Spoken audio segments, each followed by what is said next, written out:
सुंदर ते ध्यान उभे विटेवरी करकटावरी ठेवनिया तुळसी हार गळा कासे पितांबर आवडे निरंतर हेची ध्यान मकर कुंडले तळपती श्रवणी कंठी कवस्तु भमनी विराजितो तुळसी हार गळा कासे पितांबर आवडे निरंतर हेची ध्यान तुका म्हणे माझे हेची सर्व सुख पाहीन श्रीमुख आवडीने तुळसी हार गळा कासे पितांबर आवडी निरंतर हेची ध्यान पांडुरंगा करू प्रथम पांडुरंगा करू प्रथम दुसरे चरणा संतांचे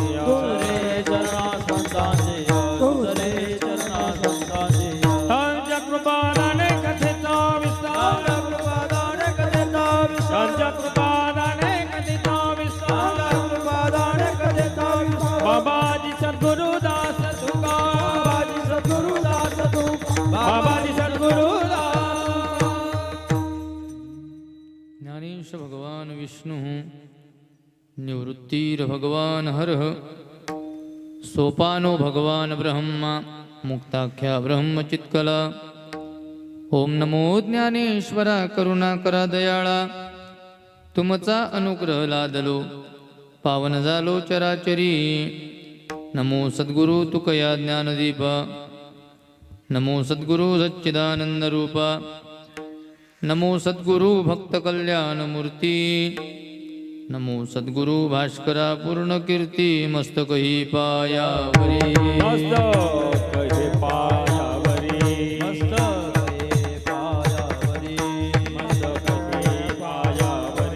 या वार करे संतांचा वार करे संतांचा वार करी संतांचा वार करी संतांचा वार करी संतांचा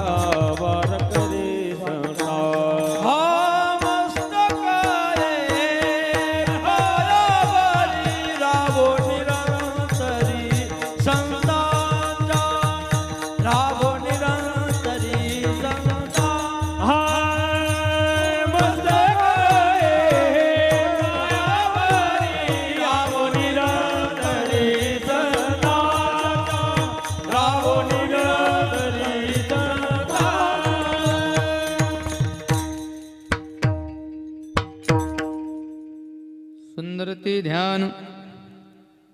सुंदर ते ध्यान उभे विटेवरी करकटावरी ठेवूनिया तुळसी हार गळा कासे पितांबर आवडे निरंतर हेची ध्यान पूजनीय जगद्गुरु तुकोबाराय प्रस्तुत या अभंगाच्या माध्यमातून एका वाक्यशेष नावाच्या अलंकाराच्या द्वारा भगवंताचं रूप आणि भगवंताचं सौंदर्य सांगतात विठ्ठल विठ्ठला विठ्ठला विठ्ठला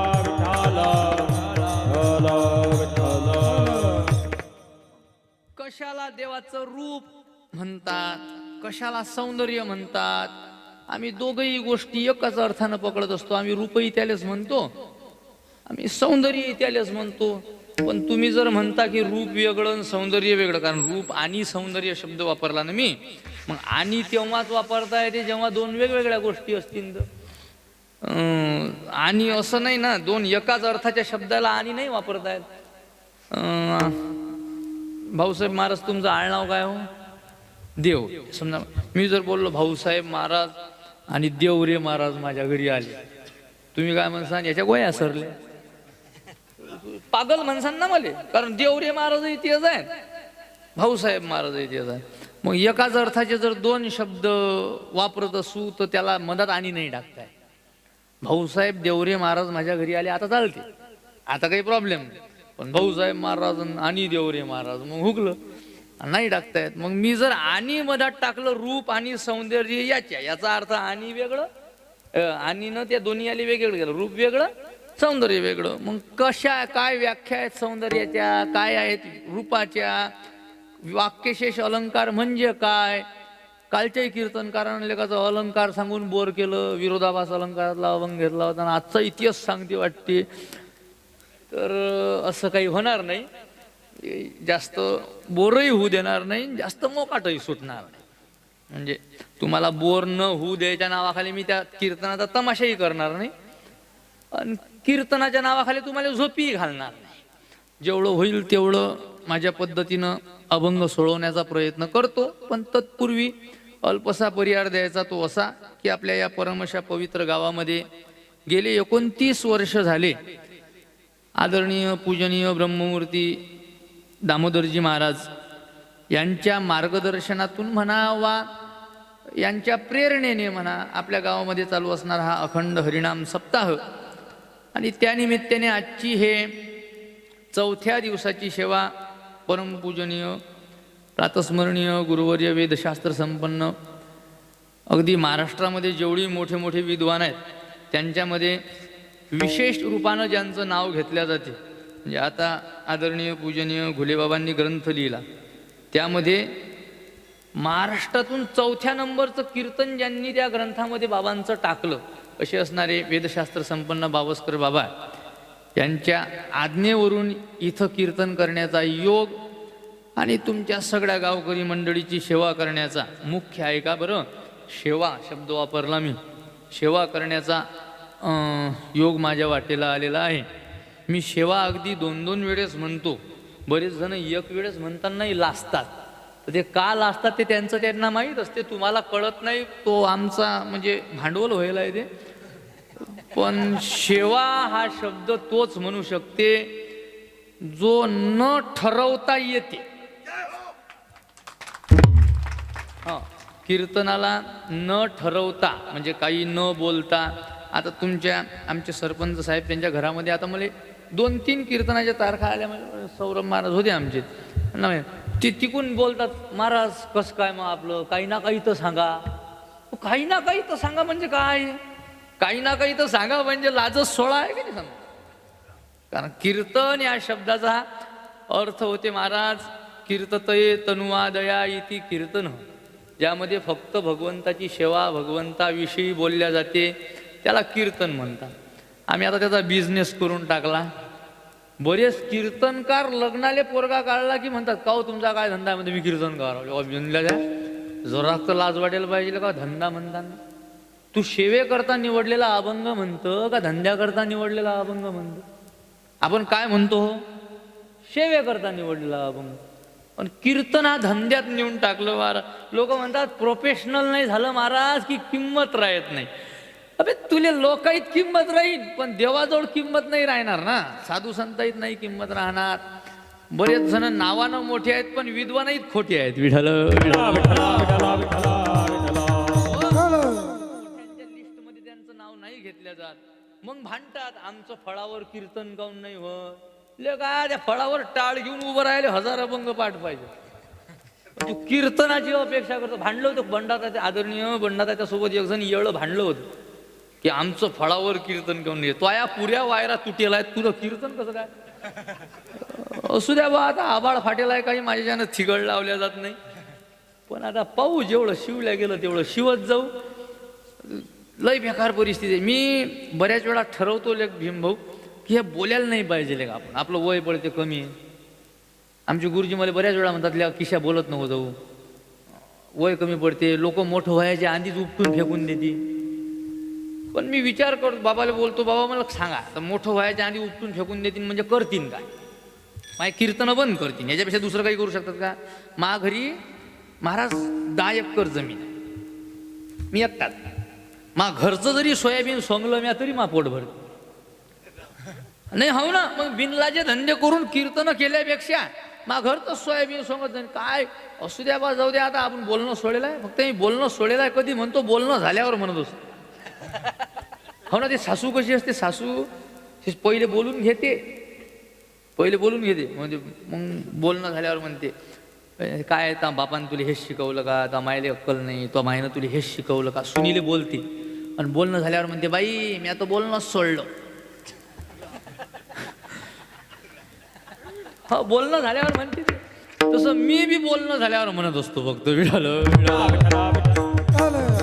हो, तर सालाबाद प्रमाणे चालू असणारा हा आपला अखंड हरिनाम सप्ताह आणि त्यानिमित्ताने आजची 4थ्या दिवसाची सेवा आदरणीय पूजनीय गुरुवरांच्या आज्ञेने माझ्या वाटेला आलेली आहे आणि येऊन खूप आनंद वाटला. महाराज सप्त्याचं नियोजन पाहून तर वाटला, साऊंड सिस्टीम पाहून त्याच्याहीपेक्षा वाटला. आजपर्यंत मी कधीच साऊंडविषयी बोलेल नाही, कारण मला ते आठवतच नाही बोल. पण आज लेखाचं ते शब्द पाहून असं स्पष्टता पाहून आज आपोआप आठवलं की याच्याविषयी बी बोलत असतात बा. हो ना, खरंच ना. तर खरोखर आहे महाराज, खूप छान साऊंड आहे आणि ऐकणारे खूप छान आहे. म्हणजे मी काय जे थोडंफार व्याकरण सुरुवातीला बोललो आणि वगैरे या शब्दाबद्दल, तर तुमच्या चेहऱ्यावरचे रिस्पॉन्स इतके छान होते की मला आता जरा शास्त्र सांगायची इच्छा झाली. विठाल विठाल शास्त्र सांगायची इच्छा झाली. म्हणजे मी काही लय शिकलेला नाही, मी असाच अदरगतचा आहे, पण सांगा वाटते अशा ठिकाणी. नाही तर काही लोकांचे चेहरे असे असतात, काही गावात गेलो की आपल्याला असं वाटतं की आपलं झाकून ठेवा आणि दुसरे तमाशा सुरू करा. हो ना, लय भयंकर परिस्थिती. पण खूप छान गोष्ट आहे, श्रोतेही छान आहेत, गायक वादक हे तर काही पाहायचंच काम नाही. अगदी महाराष्ट्रामध्ये ज्यांचं नाव आहे, आमचे आदरणीय अमोल महाराज मला कालच रस्त्यानंच आज मी येत असताना बोलले की म्हणे महाराज तुम्हाला कसलंच टेन्शन नाही, तुमची रुपाई चाल म्हणसान तर म्हणा, नाही त्याला देऊन दिली तुम्ही म्हणाले तरी टेन्शन नाही. म्हणल्यावर त्याचा प्रॉब्लेम असा आहे, मी आहे बेसवर आहे. तुमच्या लक्षात आलं असेल लगेच, ते आहेच ना, त्यात काय एवढं बाय आहेच. मी ज्यानं मागच्या जन्मात उंट मारेल असते तो या जन्मात बेसवर्या होते. अजून माहिती ना, गरुड पुराणात लिहिलं आहे, उष्ट्र वध बेस्वर. ज्यानं उंटाचा वध केला तो बेस्वर्या जन्माला येईल. मला वाटतं याई ना का उंट वागवेला होते का. हो ना, आता आम्हाला काय मी गोटे मारले होते, काय मारलं होतं. पण आहे असं आहे शास्त्र. ज्यानं बगळा मारला त्याचं नाक लंब होते, ज्यानं हरणीला मारलं हरिण त्या तो लंगडा होते, ज्यानं आईला मारलं तो आंधळा होते, मातृवध अंधत्व. ज्यानं भावाला मारलं तो मुका होते, बहिणीला मारलं तो बैरा होते. असं सगळं लय मोठी लिस्ट आहे, आपल्याला सांगायला वेळ नाही. मी बेसवर्या. पण आज महाराज बोलले की महाराज म्हणत तुम्हाला काही टेन्शन नाही, पण मी ती तेवढी रुपाई चाल म्हणायचा वठम करत असतो. काहून की जरासं तुमच्यावर नाही इम्प्रेशन पडत, उलट तुमच्या ओळखू येते ते की हे फालतू रिकामे धंदे करू राहिलं. तुमच्यावर वजन नाही पडत ते, पण ज्याईले काही कळत नाही त्याईले समजते की बा जरासं गेले येते. विठाल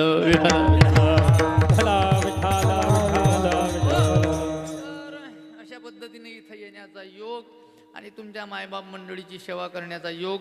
आणि विशेष म्हणजे आजच्या कीर्तनाचे जे कीर्तनदाते आहेत ते हरिभक्तीपरायण आदरणीय रतनजी काका देवरे आणि त्यांच्यासोबतसुद्धा त्यांची काही मित्रमंडळी आलेली आहे.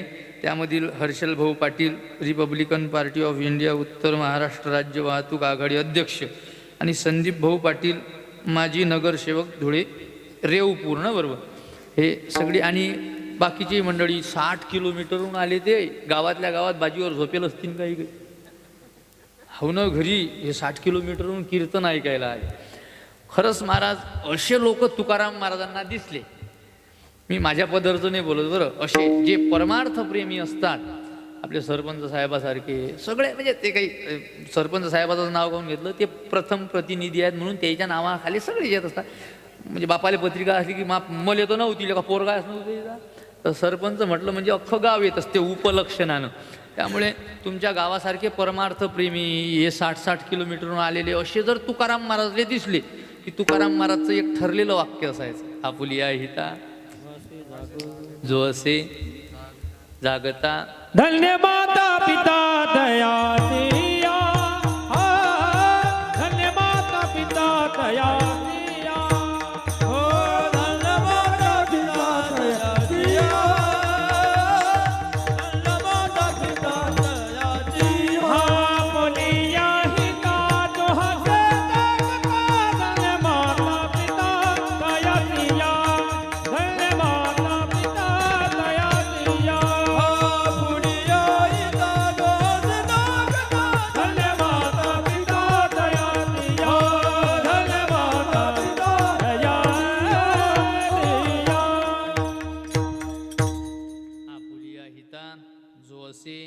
जागता किंवा धन्य त्याची माय, धन्य त्याचा बाप, अंगी अनुताप हरिणामी, अशी माणसं दिसली की तुकोबार आहे त्याच्या आई वडिलांना धन्यवाद देतात. मग जर तुकाराम महाराज आई वडिलांना देतात, आपण काय त्याला द्यायचे? आपण सुद्धा त्यांच्या आई वडिलांना धन्यवाद द्यायचे. कारण रामप्रभूनं ज्यानं केलं तर त्याला धन्यवाद द्याल. ते तर रामप्रभू फसले होते बरं. प्रसिद्ध कथा आहे, मोठी आहे, सांगायला वेळ नाही. बजरंग बलीला थँक्यू म्हटलं होतं बाई रामप्रभूनं.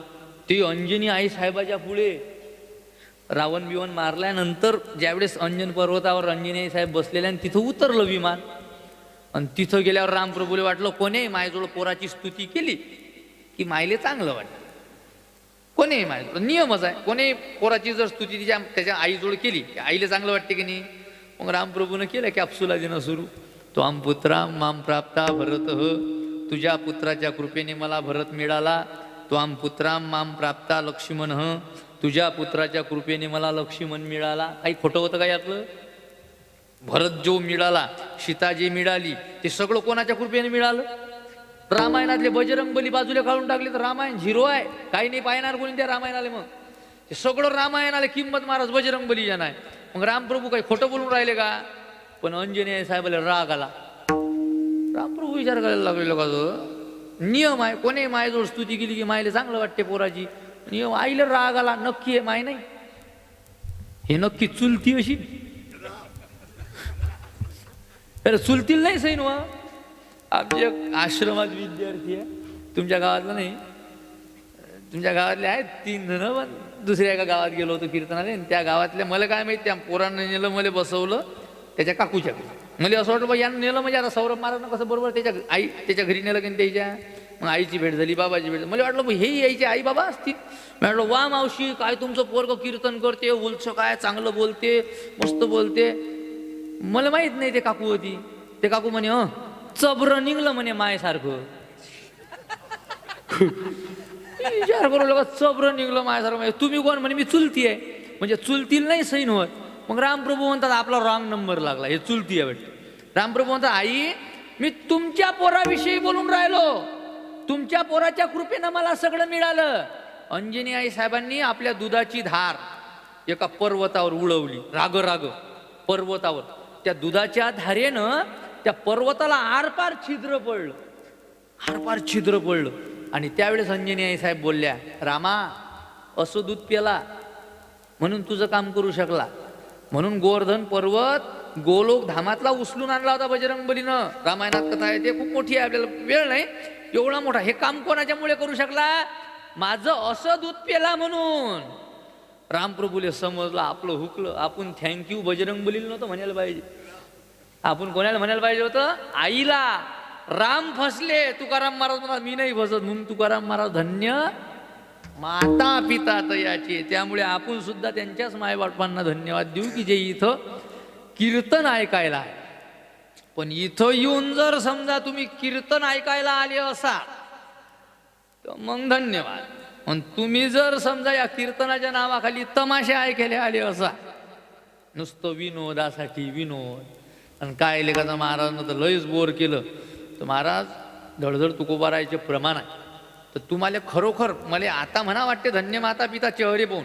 पण तुम्ही जर मग कीर्तनामध्ये अभंग सोडून दुसरी ऐकायची इच्छेसाठी आले असाल तर मग म्हणा वाटेल धन्य माता पिता दया. मग धन्यच म्हणा लागेल, फक्त हात जोडून म्हणा लागेल बाबा.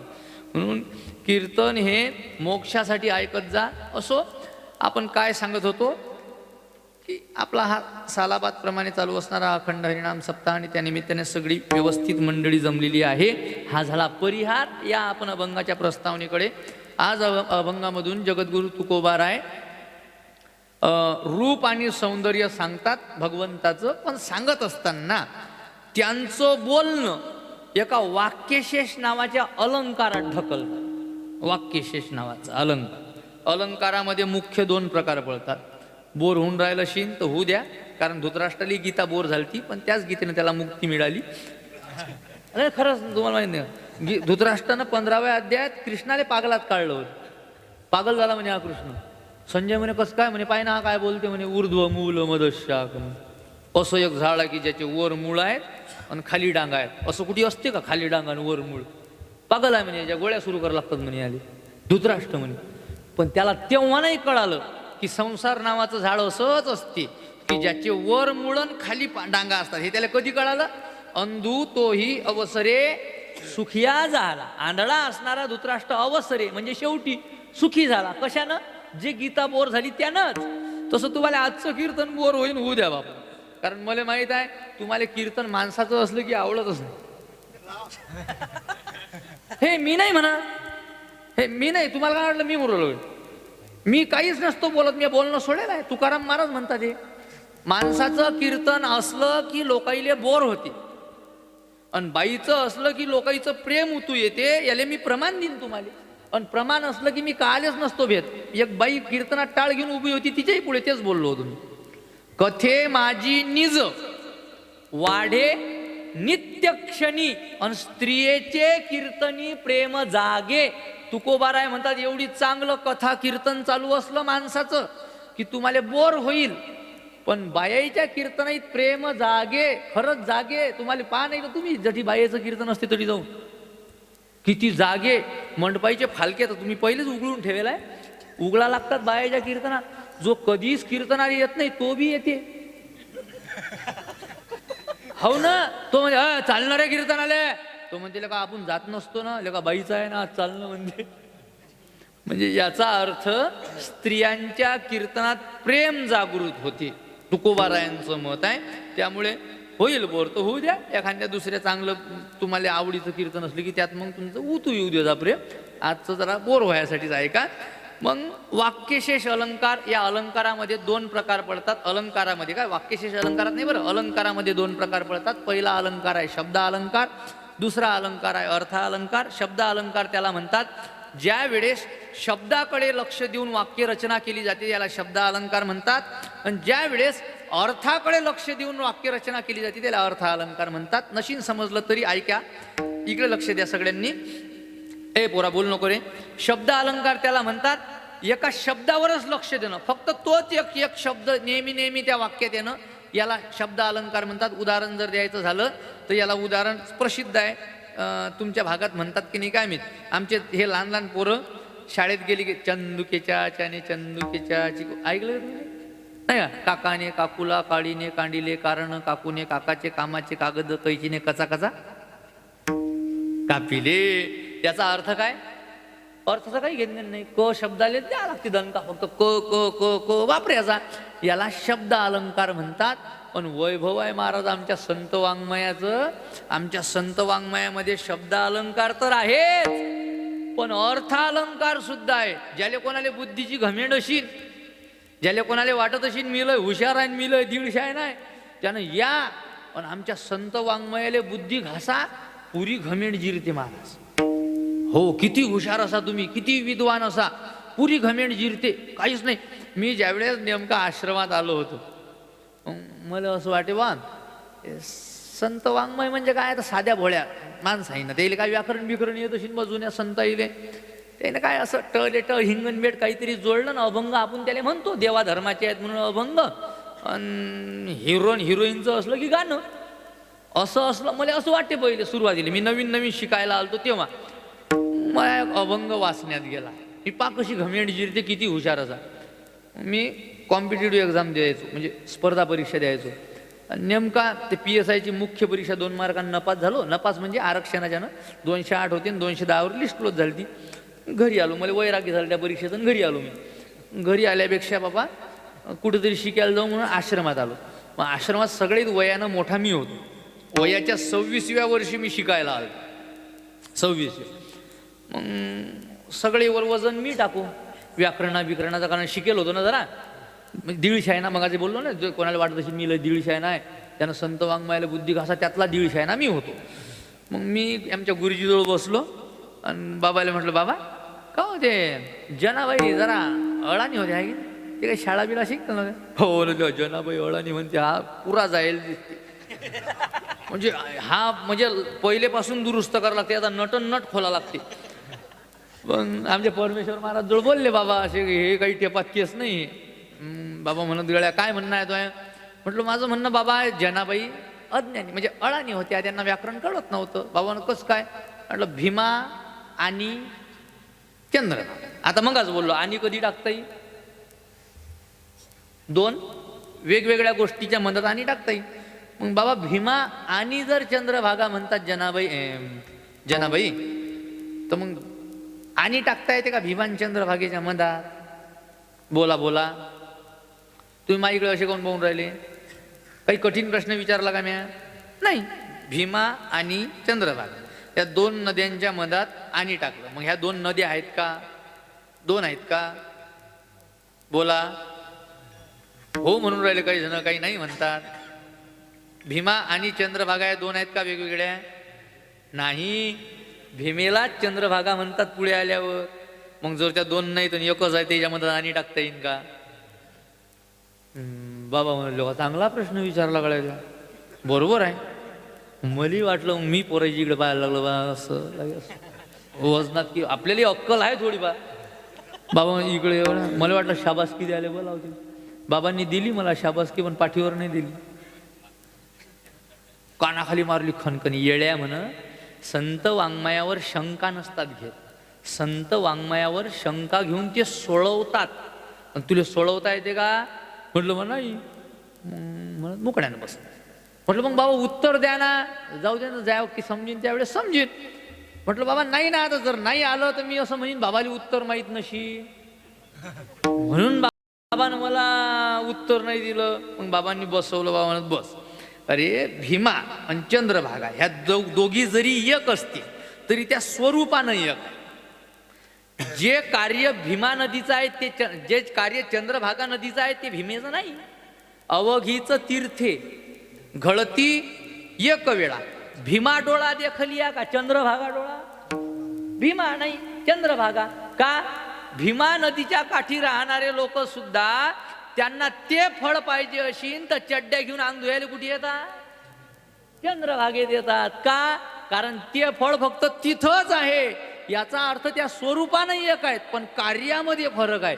तो कार्यातला जनाबाईला फरक दाखवायचा होता, म्हणून भीमा आणि चंद्रभागा. काय अंगावर सांगताना काटा उभा राहते. आपण जनाबाईले असं वाटलं कुठं शिकायला गेले. पुरी जिरली का नाही घमेंड, पुरी जिरली. त्या दिवस पासून संत वाङ्मयावर शंका घेणंच बंद केल्या. विठाल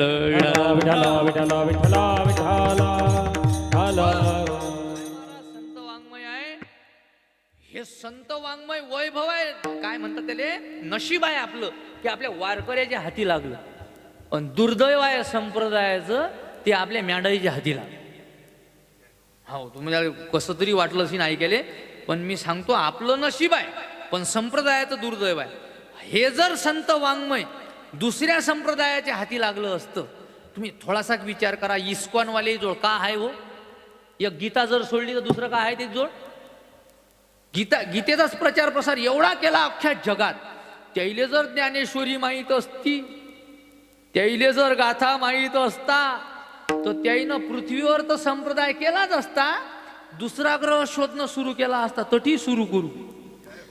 हो माणूस, आपल्याला हे म्हणून दुर्दैव आहे आपलं, नशीब आहे आपलं, पण दुर्दैव आहे संप्रदायाचं.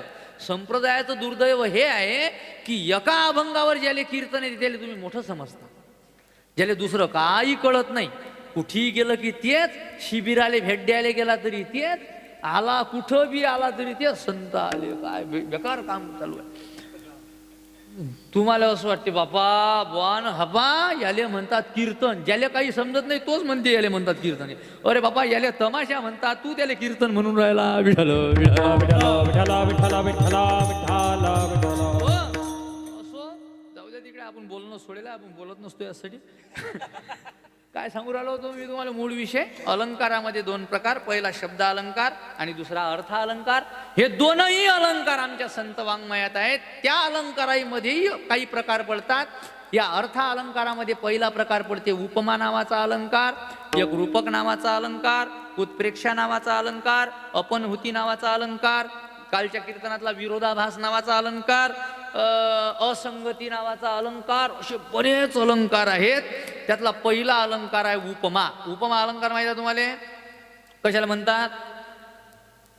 सकाळी नाश्त्याला खातात तो उपमा आहे ना? नाही, उपमा अलंकार याचा अर्थ होते, उपमा हा सादृश्यता अपेक्षते. उपमा अलंकार होण्याकरता दोन गोष्टीमध्ये सारखेपणा पाहिजे असते. आता ते तुम्हाला किती कळते किती नाही हे मला नाही माहीत, पण हे बोलत असताना मला असं वाटते आपलं काही चुकीन का आणि हे पोरं बाबाले सांगतीन का. कारण हे जरी तुम्हाला लहान दिसतात इमान त्यांनी व्यासपीठाला मी खोटं नाही बोलणार, मी जरी चटूरमुटूर बोलत असेल तरी हे जास्त माझ्यापेक्षा जास्त शिकलेले, अगदी म्हणजे हृदयावर हात ठेवून बोलतो. मी जास्त नाही शिकलो बाबाजवळ, 3-3.5 वर्ष म्हणजे काय, आणि त्यातही कामधंदे दिवस गेले. आता ते मस्त चालू आहे. फक्त हे टिकले महाराज, हे राहिले तरी हे वसाळ नाही भागातले मोठे साधू होते. म्हणजे त्याच्यासारखं ज्ञान सांगणारा कोणीच नाही राहणार भागात. पण फक्त एक महत्वाची पथ्य द्यायला बाळ टिका लागेल. पण हे पोरं टिकत एवढ्याच गोष्टीच्या नाही, तिथं आहे अभ्यास. तिथं अभ्यास सोडून दुसरं काय. आमच्या गुरुजीचं 6 वर्षाचं पोरगं महाराज, 6 वर्षाचं, ज्ञानेश्वरीतल्या 2 अध्यायातलं त्याला उलटी सरकी ओवी कशी विचार, आणि वयाच्या 10व्या वर्षी त्याची ज्ञानेश्वरी पूर्ण पाठ राहील. आमच्या गुरुजीचा मुलगा काय पोरं तयार होऊन राहिले महाराज. पण मला असं वाटत होतं 12 पैकी निदान 6 तरी टिका लागला. तुम्ही 6ही नाही 2च ठेवले बाबा तुमच्या गावात. डबल नेऊन घाल बाबा घाला वाटले तर, पण ते टिकणारे घाला नेऊन निराव. म्हणजे मायबापाली तकलीफ ते पैसे जातात ते बी गुरुजीच्या डोक्याला हेड्या आमच्या. चांगले पोरं जर असतील होत करू तर खरंच पाठवा, चांगले विद्वान होतील. काय सांगत होतो मी, 2 प्रकार. त्यातला पहिला उपमा अलंकार त्यातला सांगून राहिलो होतो. उपमा अलंकार म्हणजे 2 गोष्टीमध्ये सारखेपणा असेल तर उपमा द्यायला चालते, नाही तर चालत नाही. उदाहरणार्थ समजा जर तुम्ही मला बोलले आजचे कीर्तनकार बाप्पा इंदुरीकर सारखंच कीर्तन केलं, बशीन का उपमा? कोणी अँगलनं बशीन सांग, कशीच नाही बसणार. आज ते कुठे बाबा आपण काय आपल्याला का. त्यामुळे मोठे माणसं आहे ते उपमा नाही बसणार आपल्याला. उपमा देण्याकरता 2 गोष्टीमध्ये काय पाहिजे, सारखेपणा पाहिजे. आज आबा गेले पोरगी पाहायले, उपमा अलंकार सांगू राहिलो तुम्हाला. काय आबा गेले पोरगी पाहायले नातासाठी, हे महत्वाचं सांगायचं राहिलं तर आबासाठी नाही, नातासाठी गेले पोरगी पाहिली. नातालेच तर भेटून नाही राहिली तर आबाला काय वेळ. गेले पोरगी पाहायले, आले पोरगी पाहून आल्यानंतर आबाले आजीनं प्रश्न विचारला, का हो कशी आहे मुलगी? आबानं एकाच वाक्यात उत्तर दिलं, आपल्या गावातल्या गजाननच्या पोरीसारखी. काय बोलले आबा? आपल्या गावातल्या गजाननच्या पोरीसारखी.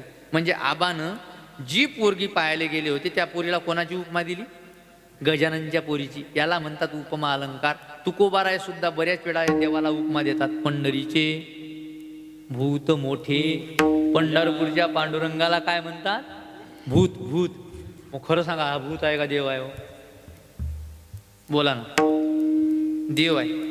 मग भूताचं याच्यात काही सारखेपणा? मग जमली का उपमा? आणि उपमा कधी देता येईल? 2 गोष्टीमध्ये सारखेपणा असेल तर देता येईल. पण मी तुम्हाला एक ॲडव्हान्समध्ये सांगतो, उपमा अलंकार कधी कधी वरून वाईट वाटते, पण शोधून पाहिलं की कळते की ते तुकाराम महाराजचंच बरोबर होतं, आपल्याला ते वरून वाईट वाटतं. तुकोबारायांनी जे भूत म्हटलं ना पांडुरंगाले, ते का म्हटलं? कारण हाई भूत आहेच ना. असं कसं बोलता महाराज? पहिली तर गोष्ट आम्ही भूतालेच मानत नाही. बरेच देव मानणारे भूताले मानत नाही. म्हणजे मी म्हणतो तोच भूत आहे. मग जो भूताला मानत नाही, ज्ञानोबाराय जर म्हणतात भूत आहे, पळे भूत बाधा बेने भूत पिशाचे निकट नाही, तुळशीदासजी म्हणतात. मग हे जर एवढे मोठे मोठे संत भूत आहे म्हणतात, आपण कसं काय नाही म्हणता? भूत आहे तर पॉझिटिव्ह पॉवर आहे तर निगेटिव्ह पॉवर सुद्धा आहे, विषयच नाही. मग बरं महाराज आहे, मान्य आहे आम्हाला. पण हा देव नाही बा भूत, हा देव आहे आमच्या माहितीप्रमाणे. पण मी तुम्हाला 2-3 कारणं सांगतो पंढरीच्या पांडुरंगाला भूत का म्हटलं. पहिलं कारण आहे का, भूताचा कलर सांग रे पोरा. भूत कोण्या रंगाचा असते? हो मी सांगत त्याले, कोण्या रंगाचा असते? काळ्या. बरोबर का चुकलं याचं? बरोबर आहे. हा कोण्या रंगाचा आहे भूत? बरोबर आहे. काय चुकलं? ठाईचाची काळा, अनादि बहु काळा, अनंत काळापासून हा काळा. तू म्हणतो रंगात सारखा आहे म्हणून का तोच असते काय? पण रंगात नाही, दुसरं पाहू आपण. बरेच प्रमाण देता येतील तुम्हाला. भूत रंग द्या सोडून. भूत ज्याले झोमते अशी मी 24 कारणं सांगितली होती. भूत आणि देव एक आहे याचे 24 कारणं सांगितली होती. देवाला भूत का म्हटलं याचे. दुसरं कारण आहे का, भूत ज्याले पछाडते. शब्द कळून आला ना? भूत ज्याला झोमते. आमच्या इकडे झोमते म्हणतात, तुमच्या इकडे काय म्हणतात तुम्हाला म्हणतात? भूत ज्याला पछाडते. तो स्वतःचं अस्तित्व विसरते. बोर होऊन नाही राहिला ना? हां, ऐका. भूत ज्याला पछाडते तो स्वतःचं अस्तित्व विसरते महाराज. आणि स्वतःच्या ठिकाणी ज्या भूतानं त्याने पछाडलं त्या भूताचं नाव सांगेल. नशीन तुमच्या लक्षात आलं तर मी खोटं नाही बोलत. माझ्या गावात उदाहरण घडलेलं आहे. आमच्या गावात एक मांत्रिक आहे. त्यात जो असंच काही झालं की आणतात. मग आमच्या शेजारच्या गावातल्या एका माणसाले असंच काही झालं. 4-4, 5-5 माणसाईनं धरून आणला. तो 4-4, 5-5 माणसाईले आवरे ना. मी अगरबत्ती छापण असं केलं की फेकून देत जाय माणसं. मी माझ्या डोळ्यानं पाहिलं. फक्त लहान होतो मी त्यावेळेस. त्या मांत्रिकाने त्याच्या कमरेला करदोळा बांधला आणि करदोळा बांधल्या तो तट्ट उभा राहिला. पहिले उड्या मारल्या पण तो करदोळा बांधल्या उभा राहिला. पण उभा राहिलेला हा मांत्रिक त्याला म्हणजे कोण आहेस तू? त्याचं नाव होतं गंगाराम पाटील. पण त्यानं गंगाराम पाटील म्हणायला पाहिजे की नाही? तो कळे वळावरची वच्छलाबाई. हातबीत वाकडे तिकडे करून काय म्हणे मी कोणाव म्हणे वळावरची. अच्छा, वळावरची वच्छलाबाई होता का तो? गावातला गंगाराम पाटील होता. मग तरी तो वळावरची वच्छलाबाई का म्हणते? कारण त्या भूतानं त्याला पछाडल्यामुळे तो स्वतःचं अस्तित्व विसरला. तो बायकोले बायकोच म्हणे, पोराले पोरगाच म्हणे. बरोबर का हो? मी मला ओळखलं का? हा, तू किशोर आहेस, बरोबर ओळखी. पण स्वतःला स्वच्छलाबाई म्हणे. का? कारण त्याला त्या भूतानं पछाडलं होतं. पण हाही भूत तसाच आहे. तसा नाही. पंढरीचे भूत मोठे म्हणेल आहे. मोठे हा त्याच्यापेक्षा मोठा आहे. हा तरी ज्याले झोमते तो स्वतःच अस्तित्व विसरते. हा भूत ज्याले झोमते तो स्वतःच अस्तित्व विसरतेच. तो जगाचंही अस्तित्व विसरते. त्याला जे जे डोळ्यानं दिशीन ते सगळं पांडुरंग दिसायला लागते. जे जे दृष्टी दिशे ते हरिरूप किंवा वैकुंठी कैलाशी तीर्थक्षेत्री देव तयाविन ठावरिता कोठे. त्याला सगळीकडे पांडुरंग परमात्मा दिसायला लागते. याला म्हणतात पंढरीचे भूत मोठे. 24 पैकी हे 2 सांगितले. या 2 याच्याहून उपमा अलंकार तुमच्या लक्षात आला. उपमा अलंकार म्हणजे त्या 2 गोष्टीमध्ये सारखेपणा दाखवणं, याला उपमा अलंकार म्हणतात. पहिला अलंकार झाला. दुसऱ्या अलंकाराकडे येऊया. दुसरा अलंकार आहे विरोधाभास, जो तुम्ही काल विस्तृत स्वरूपात ऐकला. उंगी उडाली आकाशी, तिने गिळले सूर्याशी. वरून पाहिलं तर उलट वाटते, पण वरून पाहिलं तसं नसते. याला विरोधाभास अलंकार म्हणतात. त्या कुत्र्याकडे लक्ष देऊ नका, इकडे लक्ष द्या. म्हणजे सरदा मापेक्षा बी कुत्रं गोळ झालं की नाही आता? इकडे लक्ष द्या. काय सांगू राहिलो तुम्ही? विरोधाभास. विरोध असल्यासारखा वाटते पण विरोध नसते. याला विरोधाभास अलंकार म्हणतात. नुसतं विरोधाचा आभास असणं, विरोध नसणं. उदाहरण देतो मी तुम्हाला. तुका म्हणी शोधुनी पाये. पुढे बायको नवऱ्याची माय. उलट वाटते का सारखं वाटते? बोला तुम्ही, बोला भाऊ जराशे. कशी चेहऱ्यावर दिसू द्या काही. उलट वाटते? खरं सांगा पोरं, बायको नवऱ्याची माय असते का? आपण म्हणतो तिले, तिच्या पुढे हात टेकली की आपले माय तू मुकी बस असं म्हणतो आपण. माय पण ते माय असते का आपली? नाही ना. मग तुकाराम महाराज कस काय बायकोले माय म्हणतात? तर तुकाराम महाराज म्हणतात, बापा मी पहिलेच म्हटलं, तुका म्हणे शोधून पाय, वरच्यावर नाही पाय. वरच्यावर पाहिलं की मग नाही बायकोच्या नवऱ्याची माय, पण शोधून पाहिलं तर मग कळते बायको नवऱ्याची माय. कसं काय माय बायको नवऱ्याची माय? मग मी शोधत होतो तर माझं वाचण्यामध्ये छांदोग्य नावाचं उपनिषद गेलं. त्या छांदोग्य नावाच्या उपनिषदामध्ये एक वाक्य आलं, आत्मा वै पुत्र जायतो. काय वाक्य होतं? आत्मा वै पुत्र जायतो. नसतीन लक्षात आलं? सोपी करून सांगतो, लक्ष द्या इकडे. आत्माच पुत्र रूपानं जन्माला आला. तुम्ही सांगा अजूनही नाही समजलं? याच्यापेक्षा सोपी करतो, लक्ष द्या. मला एक पोरगा आहे, नाव राम आहे आमच्या मुलाचं. त्याले लोक त्याले महाराज म्हणतात. आहे का तो महाराज? नाही, खरं सांग आहे का? नाही. त्याच्या हरिपाठ बी पाठ त्याच्या नाही, त्याच्या मायेच्या बी नाही. खरंच नाही. लग्न झाल्यावर शेजारच्या बुटीने विचारलं होतं मा बायकोले घरी आल्या आल्या, तुले हरिपाठ येते बाई? ते म्हणे हो. म्हणे म्हण बरं म्हणे हरिपाठ. 5Gचे कार्ड पाहिजेत बरं. काय सांगू राहिलो तुम्ही? खरंच नाही, तिचेही पाठ नाही आणि त्या पोराचेही पाठ नाही. मग तो महाराज आहे का हो भीमदादा? नाही ना. मग त्याला महाराज काऊन म्हणतात? तर राम आहे म्हणून. तुमच्या गावात तुम्ही तो भीम आहे मग नुसतं. हा वा बरोबर. महाराजचा पोरगा म्हणजे समजलं का? तुमच्या लक्षात आलं का? महाराजचा पोरगा म्हणजेच काय? महाराज. कसं काय? कारण महाराजचे डीएनए त्याचे डीएनए एक आहे. त्याचे गुणधर्म त्याचे गुणधर्म एक आहे. सोन्याचा एवढासा तुकडा घेतला, असा एवढासा गोळा सोन्याचा घेतला, त्यातला एवढासा बाजूले काढला की याले काय म्हणसान तुम्ही? हे काय? सोनं. पण इकडलं काय? सोन्याचं पोरग. हे काय? हे जसं सोनं तसं हेही सोनं. कारण अंशी आणि अंशामध्ये भेद नसते. अंशी आणि अंश एक असते. ज्या रुपये ग्रॅमनं हे जाईन त्या रुपये ग्रॅमनं हे जाईन. मग आत्मा वै पुत्र जायतो. आत्माच पुत्र रूपानं जन्माला आला म्हणजे मीच. तो कोण आहे? मीच आहे. माझे डीएनए त्याचे डीएनए जर एक आहे तर तो कोण आहे? मीच आहे. म्हणून त्याला लोक महाराज म्हणतात. मग तो जर मीच आहे तर तो माईच्या पोटून आला का त्याच्या माईच्या पोटून आला? बोला ना, बोला ना. त्याच्या आईच्या पोटून आला. मग त्या रूपानं मग मीच माझा पोरगा या रूपानं आत्माच पुत्र रूपानं जन्माला आला. आणि त्या आत्मा पुत्र रूपानं जन्माला आला या नात्यानं जर पाहिलं तर तो जर राम मीच आहे तर मग ते माई कोण झाली? त्या नात्यानं माय झाली. तुका म्हणे शोधून पाय बायको नवऱ्याची माय. विठ्ठल विठ्ठल विठ्ठल विठ्ठल याला विरोधाभास अलंकार म्हणतात. विरोध असल्यासारखा वाटते पण विरोध नसते. असाच एक अलंकार आहे ज्याचं नाव आहे असंगती अलंकार. कोणता? असंगती. असंगती मी समजल्याशिवाय 100% पुढे जाणार नाही. काय असंगती अलंकार त्याला म्हणतात? संगत न लागणं.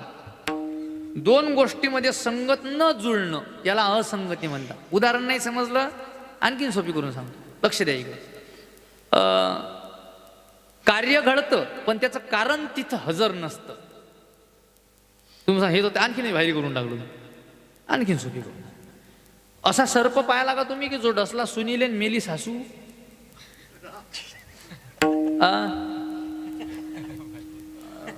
का हो बाबा असा सर्प? मावल्या हो असा सर्प पाहिला का? डसला सुनील मेली सासू. आणि खरं जर असा सर्प असता शिवाभाऊ, समजा असा सर्प असता तर काय झालं असतं?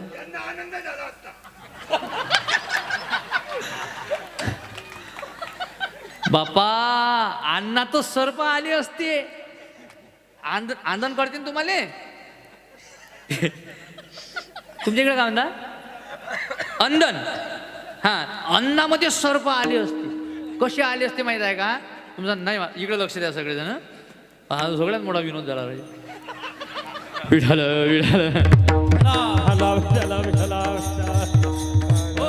लक्ष द्या सगळे. का आले असते? तुम्ही महाराज अन्नच कसं काय सर्प आले असते? कारण पोरीच्या बापाने एवढ्या लाजा सोडल्या आता. हो तुम्हाला रागीन तर येऊ द्या. काही तुमचे माय दुर्याला दुरेने. तुमचे माय काय तुमच्या जिल्ह्याचे माय नाही जिल्हे माझ्या जिल्ह्याचे नाही. दुर्याला तो लय दूर आहे आम्ही तुमच्यापेक्षा. मला काही राहायला या लागत नाही या गावात. सत्य सांगा लोका जरी कळू लागेल. तुमच्या इकडे आहे का पोरी भेटून राहिल्या का नाही आता? नाही ना. इतकी भयंकर परिस्थिती आली. जबाबदार जर कोणी असेल तर पोरी नाहीत बरं. लोक म्हणतात पोरीचे भाव वाढले. मी म्हणतो अजिबात नाही. पोरीचे भाव सगळीच कमी आहेत. पोरगी कोणासंगही चालली तुम्हाला माहीतच नाही. मिस्त्री संघ पोरगी चालली. याच्यापेक्षा अधिक काय भाव कमी पाहिजे पोरीचे? पोरीचे भाव नाही वाढले. पोरीच्या बापाईचे भाव वाढलेले. आपल्या पोरीची लायकी नसताना पोरीच्या बापाईचे भाव एवढे वाढले की तो पोरीले काही कळत नाही ना. पोरीचा बाप डायरेक्ट म्हणते माझी पोरगी वावरात जाणार.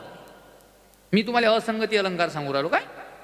काय म्हणते डायरेक्ट? माझी मुलगी शेतात जाणार नाही. मग तुझी मुलगी जर शेतात जाणार नाही तू शेत कशासाठी पाहून राहिला? मग फुकाच्या तुरीच्या शेंगा खायले? मी माझ्या जीवावर काम कशामुळे आली महाराज? नाव काय? विजय महाराज. माझ्या जीवावर का कशामुळे आली? मला राग कशामुळे येतो? मला लग्नाच्या वेळेस मला लय त्रास झाला. हो ना. मी जाऊ धोत्रावर पोरगी पाहायला. म्हणजे मुलगी पाहायला जात असताना मी धोतर घालून जायचो. आणि त्याचा फायदा बी झाला मला. म्हणजे आमची पत्नी 9 वार घालती. म्हणजे कायम आमची गुरुजीची जशी घालते तशीच आमची पत्नी नऊवार घालते का तर मी धोत्रावर जात होतो. कशामुळे जात होतो की पुढे त्रास झाल्यापेक्षा मग मला पसंतच नाही धोतर, तू आता पाहून घेऊस आहे, तर मग मी धोत्रावर जायचो. मग ते पोरी डायरेक्ट नाही म्हणत बाबा. पहिले त्याला माहीत नसे का महाराज येऊन राहायला पाहायला, मनातल्या माणसानं सांगेल नसे का महाराज येऊन राहायला म्हटलं की म्हणत चालते आम्हाला. पण घरी आलो आणि धोतर पाहिलं की त्याचे डोळे फिरत नाही म्हणत महाराज चालते पण धोत्रावाला नाही पाहिजे. मग महाराज कासाठी चालते, फुकाचे नारळ खायला पाहिजे का महाराज? जीवार नाही येणार का महाराज? इमानदारीने मी खोटं नाही बोलत काय, हे सत्य परिस्थिती आहे राजा. एवढा पोरीच्या बापाने एवढे लाजा सोडल्या. हो राग येऊ द्या, पोरीला विचारायला पाहिजे. तुम्ही मनातल्या माणसाला म्हणतात हे लोक की माई पोरगी शेतात जाणार नाही, मनातल्या माणसाला नाही म्हणायला पाहिजे. तुम्ही जर तुमच्या पोरीसाठी 10 एकर वावर पाहून राहिले असाल तर तुम्ही पोरीले म्हणा ना, हाय का तो हिंमत 5 एकर थोप्याची? तिने जर म्हटलं माझ्यानं 5 एकरातलं होणार नाही, मग तिच्यासाठी 5 एकरावाला पा 2.5 एकर थोपत जाईन हे 2.5 एकर तो. तिनं म्हटलं माझ्यानं 5 एकरातलं होणार नाही, मग 2 एकरावाला पा. तिनं म्हटलं माझ्यानं 2 एकरातलंही होणार नाही, मग पाणीपुरीवाला पा. हो ना, वावरात जायचं काम नाही, मिरच्या चिरत जाय ना आलू उकळत जाय. अरे टेन्शन आहे का? काही टेन्शन आहे का? तुझ्या पोरीले इंजिनियर म्हणता येत नाही. इमान खोटं नाही, व्यासपीठावर आहे, खोटं नाही बोलणार. जो दृष्टांतच म्हणणार. मा शेजारचीच पोरगी आहे, मा घराच्या बाजूलाच घर आहे, तिला इंजिनियर शब्द शुद्ध म्हणता येत नाही. मला म्हणते 3 इंजिनियर पाहायला आलते. तू जर इंजिनियरले दिली तर त्याचे घर पाळशील तू, डॉक्टरले दिली त्याचे पेशंट मारशील. तुझी लायकी आहे का डॉक्टरनं पसंत करा? मग आपली लायकी नसताना अंथरून पाहून पाय पसरायला पाहिजे ना. मग आपल्या पोरीची लायकी जर शेताची असेल तर तिला विचारा ना तुम्ही, शेतातलं करशील का नाही करशील? जाऊ दे तशीच. काय बेकार परिस्थिती. डायरेक्ट म्हणतात राजा पोरी, अजिबात नाही म्हणा. जो म्हणत असेल तो बिनलाजा बाप. काय आता विठ्ठल विठ्ठल विठ्ठल विठ्ठल विठ्ठल. खरोखर आपली मुलगी जर सुशिक्षित आहे, चांगला डॉक्टर तिले करू शकते तर मग म्हणा ना तुम्ही. मी म्हणत होते 100% म्हणा तुम्ही. आपल्या पोरीची क्वालिटी शेतात जाणार नाही. असू दे, जाऊ द्या. इकडे असंगती अलंकार सांगू राहिलो होतो. असा जर सर्प असता तर आताच्या बापाईनं खरंच दिला असता. कारण बापाईनं अन्नात दिले असते, काऊन की बापाईनं जागा सोडल्या तर मग आले असते अन्नात. तुम्ही म्हणसान महाराज हे सांगून कशासाठी राहिले? पहिल्या काळात एक साप होता, आताही आहेत ते. रामायणामध्ये एक श्लोक आला, अहो खलभुजंगस्य वैचित्रो वधक्रम अन्यच्च दशती श्रोत्र मन्यच्च प्राणैर्विविज्यते. याचा अर्थ होते खल नावाचा सर्प जो डसते एकाले जीव दुसऱ्याचा जाते. असंगती अलंकार सांगतो काय. खल नावाचा सर्प जो डसते एकाले दादा आणि जीव दुसऱ्याचा जाते. मग सांग असं कुठे असते का? हो, रामायणानं उदाहरण दिलं. रामायणामध्ये खलभुजंग होता. खलभुजंग या शब्दाचा अर्थ होते वाईट बाई किंवा वाईट माणूस, बदमास बाई किंवा बदमास माणूस. खलभुजंग म्हणजे तो साप नाही बरं. खलभुजंग म्हणजे आपल्यातला वाईट बाई किंवा वाईट माणूस, याला खलभुजंग म्हटलं शास्त्रानं. पण रामायणात एक वाईट बाई होती, तिच्या संबंधात हा श्लोक आला. कोणती? कोण? मंथरा. जे कानात येऊन डसली. कोणाच्या? कैकेयीच्या. रामाले राज्य देऊ नको, भरताला राज्य दे, रामाला 14 वर्ष वनात पाठव. हे कोणाच्या कानात येऊन डसली? कोणाच्या? कैकेयीच्या. मग जीव कोणाचा जायला पाहिजे होता? कैकेयीचाच जायला पाहिजे होता. ज्याले सर्प डसते त्याचा जीव जाते की नाही. पण हा भुजंग असा आहे, हा डसते एकाले जीव दुसऱ्याचा जाते. मंथरा येऊन डसली कोणाच्या कानात? कैकेयीच्या. जीव कोणाचा गेला? दशरथजीचा. वा, कोणाचा जीव गेला? दशरथजीचा जीव गेला. मग तुम्ही म्हणा हे सांगून का साठी राहिले? पहिल्या काळात एकच होती. हो ना, पहिल्या काळात एकच मंथरा होती. अब हर घर में रावण बैठा म्हणजे मंथरा बी बैठी. ते काही सुट्टीवर जायला नाही. मंथरा या शब्दाचा अर्थ होते काम नसताना जे बाई रिकामचोट गावात फिरत अशी. काम नसताना तुझ्या घरचे जर तुझे कामं सरले असतील, घरात मुकाट्यानं बसायला पाहिजे. नातू अगो, नातू उचलला की शेजारची या. बरं, गेली की मुक्यानं नाही बसत ना. कुठे गेली तरी सासू काही काम येईल. मी मा राग येत अशी येऊ द्या, मी स्पष्ट बोलणारा वक्ता आहे. काम नसताना जे बाई गावात हिंडत असेल तिले मंथरा नाव द्या माई. अहो, घरात खरंच बाया अहो, तुम्ही ऐका मा म्हटलं तुम्हाला जर तुमच्या सुना चांगल्या वागवायच्या असतील तर रिकामचोट बाया घरात नका येऊ देत जा. तिले पहिले विचारायचं तू कायले आली. तिनं म्हटलं मला साखर पाहिजे हा डबा घेऊन जाय. डबल तोंड नको दाखव. काही काम नाही धाम नाही मारा. मी मा बायकोला कधीच घराच्या बाहेर निघू देत नाही. तुम्ही मला जुन्या विचाराचा म्हणा काही म्हणा पण झाडझूड करायला जाऊ द्या लागेल ना. झाडझूड करायला घराच्या बाहेर जाऊ द्या लागेल ना. 2 मिनिटासाठी बाहेर गेली राजा तेवढ्या टायमात चिनकी टाकली का बाई. 2च मिनिटं फक्त झाडझूड करून राहील ती. आणि आमची आई गेली गाडीवर बसून मामाच्या घरी. चुलत मामा वारले होते मातीवर झाला की नाही. त्याला पूर्वेला जावं लागेल ना आईले. मग चुलत मामा वारल्यावर आई गेली. आली एक शेजारी. कुठे गेली ताई सासू. हे म्हणे काही काम होतं काही रे. काहीच काम नाही. ते म्हणे मामा सासऱ्या घरी गेली. तिला काही माहीत नाही. तिला वाटलं हा गेला असेल कुठे कीर्तन आली. मी भीतीच्या आडी पाणी देऊन राहिलो झाडाईले. आणि काही म्हण बाई सुरुवात पा कशी असते त्याची काय. तू काही म्हण बाई हा बाय तो सासूनं पहिल्यापासून असे हेंडवळेच कामं केले म्हणे. म्हणजे फिर्याचेच कामं केले म्हणे पहिलेपासून. म्हणजे खरं सांगा मा बायकोचे आणि मा माईचे जर भांडणं झाले तर भांडणात म्हणतेस की तुम्ही हे हिंड्याचेच कामं केले म्हणून म्हणते नाही. हे कशामुळे झालं. हे खलभुजंग येऊन डसली मा बायकोच्या कानाले. आणि बजेट बसवला माया मायचा. याला असंगती अलंकार म्हणतात. कार्य घडतं कुठं त्याचं कारण असतं कुठं. परपुरुषाचे सुख भोगे तरी उतरोनी करी घ्यावे शीश या अभंगामध्ये असंगती अलंकार आहे. आणि असाच एक अलंकार आजच्या आपल्या अभंगामध्ये आहे ज्याचं नाव आहे वाक्यशेष नावाचा अलंकार. वाक्यशेष म्हणजे काय हो. वाक्यशेष म्हणजे नाव घ्यायचं नाही पण नाव घ्यायचं काहीच सोडायचं नाही. वर्णन असं करायचं की पुढच्या गोष्टीचं नाव न घेता त्या गोष्टीचं बरोबर वर्णन झालं पाहिजे आणि तो बरोबर आपल्या डोळ्यापुढे उभा राहायला पाहिजे. याला वाक्यशेष म्हणतात. उदाहरण देतो. एक दारातून एक माणूस चालला होता. एका बाईनं तिच्या पोराला आवाज दिला दादा बाहेर कोण आहे पाय रे. पोराला काही ओळखीचा नव्हता.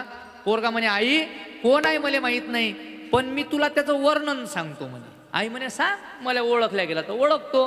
पोरगा म्हणे कीर्तनकारासारखा ड्रेस आहे. त्यानं कमर बांधलेली आहे. मोराच्या फकाचा टोप डोक्यावर आहे.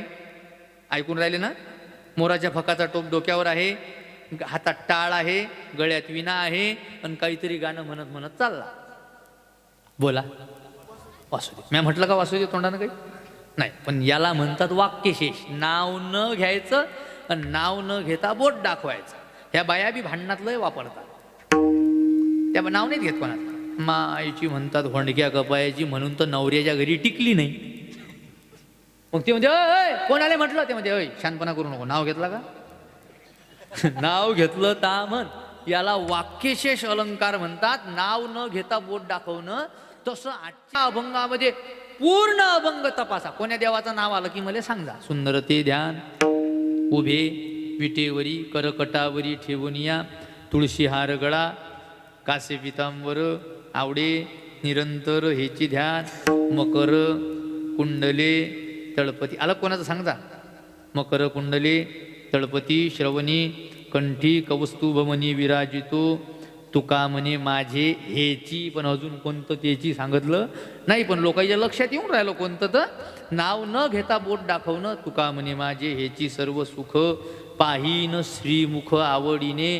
हा अभंग खरं सांगा रामाबद्दलचा आहे की नाही.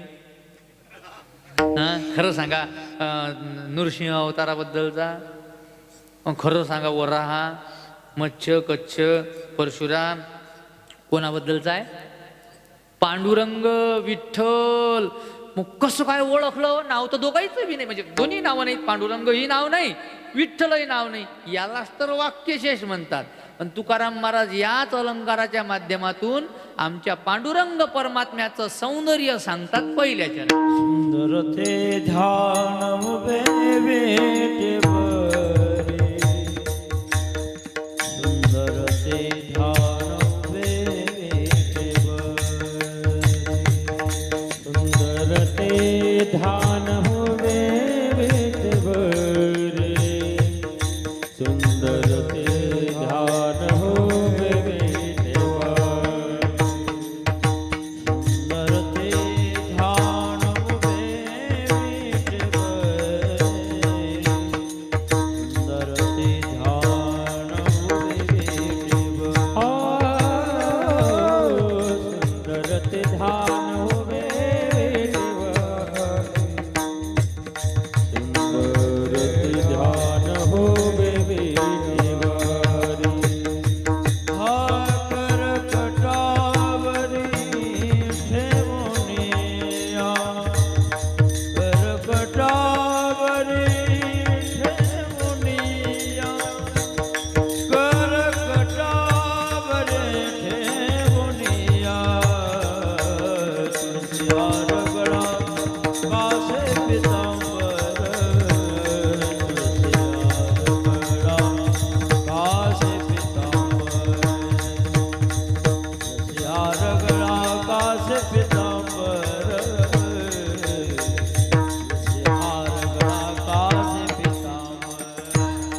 कासे पितांबर तुळसी हार गळा कासे पितांबर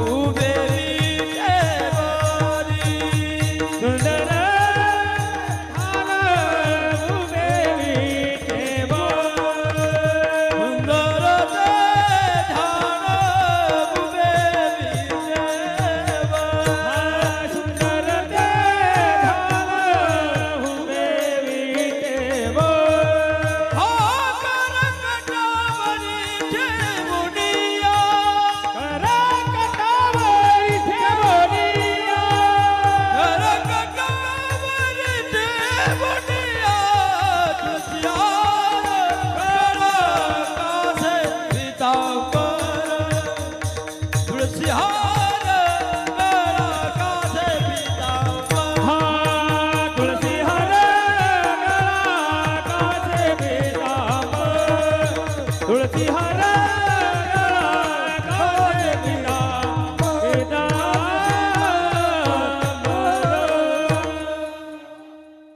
टाळ्या वाजवा हो एकदा.